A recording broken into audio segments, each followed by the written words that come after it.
This channel does not promote any violent, harmful, or illegal activities. All content provided by this channel is meant for an educational purpose only. দুর্নীতির অভিযোগে প্রধানমন্ত্রী আবাস যোজনার টাকা বন্ধ করে দিয়েছে কেন্দ্র। তবে রাজ্য সরকার সেই টাকা দিচ্ছে। ইতিমধ্যেই বাংলা আবাস যোজনার সমীক্ষা শুরু হয়েছে। এরই মধ্যে 25 জনের বিরুদ্ধে অভিযোগ দায়ের করলেন দক্ষিণ 24 পরগনার রায়দিঘি বিধানসভার মথুরাপুর 2 নম্বর ব্লকের বিডিও নাজির হোসেন। মহামান্য হাইকোর্টের নির্দেশে বেশ কয়েকবার আমি ওনাদের নোটিশ করেছিলাম যে মূলত গভর্নমেন্ট মানি লস হয়েছে তার রিফান্ডের জন্য। তারপরে কয়েকজন মানি রিফান্ডও করেছে আউট অফ 25 কেসেস, আর 4 জন ফুল মানি রিফান্ড করেছে 1,20,000 করে, আর বাদ বাকিগুলো কেউ 20 বা 30, 25 রিটার্ন করেছে। যারা পার্ট পেমেন্ট করেছে এবং যারা ফুল পেমেন্ট করেছে, যেহেতু এটা একটা অপরাধের মধ্যেই মহামান্য হাইকোর্টের নির্দেশ অনুযায়ী গণ্য হয়েছে, তাই আমরা এই 25 জন বেনিফিশিয়ারির নামেই যারা টাকা নিয়েছে পিএমআই তাদের নামে ঊর্ধ্বতন কর্তৃপক্ষের নির্দেশ এবং মহামান্য আদালতের নির্দেশে আমরা এফআইআর করছি। প্রধানমন্ত্রী আবাস যোজনায় উপভোক্তাদের টাকা আত্মসাতের অভিযোগে রায়দিঘি থানায় অভিযোগ দায়ের করেছেন তিনি। এফআইআরে তালিকায় নাম আছে তৃণমূলের প্রাক্তন পঞ্চায়েত প্রধানের স্বামী মবেজুল গাজী, শ্বশুর খালেক গাজী ও তৃণমূল বুথ সভাপতি মোস্তাফা কয়ালের। 2019 থেকে 2022 পর্যন্ত প্রধানমন্ত্রী আবাস যোজনায় রায়দিঘি বিধানসভার নগেন্দ্রপুর গ্রাম পঞ্চায়েতে ব্যাপক আর্থিক তছরূপের অভিযোগ ওঠে এদের বিরুদ্ধে। এই তছরূপের বিরুদ্ধে দোষীদের শাস্তির দাবিতে কলকাতা হাইকোর্টে দ্বারস্থ হন স্থানীয় বাসিন্দা বিজেপি কর্মী দীপু বর।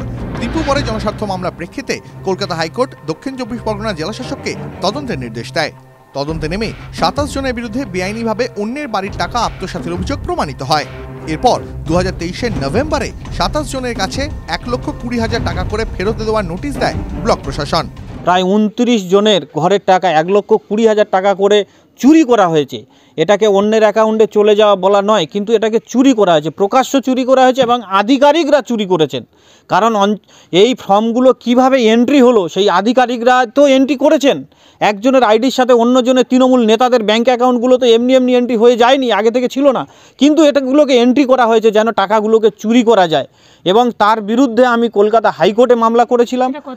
এটা 2023 সালে আমি করেছিলাম এবং কলকাতা হাইকোর্ট ডিএমকে ডাইরেকশন দিয়েছিলেন 6 সপ্তাহের মধ্যে সমস্ত টাকা রিফান্ড করতে হবে এবং যারা এর সাথে জড়িত তাদের বিরুদ্ধে ক্রিমিনাল প্রসিডিং স্টার্ট করতে হবে। 15 দিনের মধ্যে টাকা ফেরানোর নির্দেশ ছিল, কিন্তু 1 বছর পরেও 30 লক্ষের মধ্যে মাত্র 3.5 লক্ষ টাকা ফেরত আসে। সেই ঘটনায় অবশেষে গত সপ্তাহে বিডিও 25 জনের বিরুদ্ধে লিখিত অভিযোগ দায়ের করেন রায়দিঘি থানায়।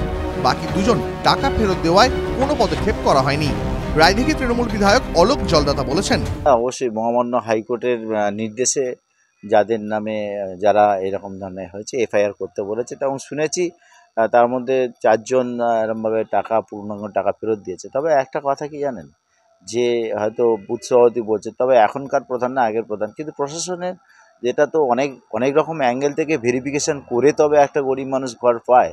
কোথাও না কোথাও একটু আটকানো দরকার ছিল আর কি। যাই পারে হোক, এখন সরকারি আধিকারিকরা তারাও এই জিনিসটা ভালো করে দেখলে হয়তো এই ভুলটা এড়ানো যেত। হয়তো দেখ, আমার বক্তব্য বিশেষ কিছু নয়, আমার মহামান্য হাইকোর্ট যেটা বলেছে সেই অনুযায়ী কাজ করতে হবে। তৃণমূলের পক্ষ থেকে অভিযোগ তোলা হয়েছে তৃণমূলের বুথ সভাপতি এবং কর্মীদের বিরুদ্ধে লিখিত অভিযোগ দায়ের হলেও কেন এই দুর্নীতির সঙ্গে জড়িত প্রশাসনিক আধিকারিক এবং কর্মীদের বিরুদ্ধে ব্যবস্থা নেওয়া হলো না? তবে বিডিও জানিয়েছেন যে অভিযোগ দায়ের হয়েছে, অভিযোগের ভিত্তিতে তদন্ত করে পুলিশ যদি প্রমাণ পায় আধিকারিক এবং সরকারি কর্মচারীরা জড়িত রয়েছে, তাহলে তাদের বিরুদ্ধেও আইনত ব্যবস্থা নেওয়া হবে। মথুরাপুর থেকে ক্যামেরায় সৌভিকের সঙ্গে শুভেন্দু হালদার, TV9 বাংলা।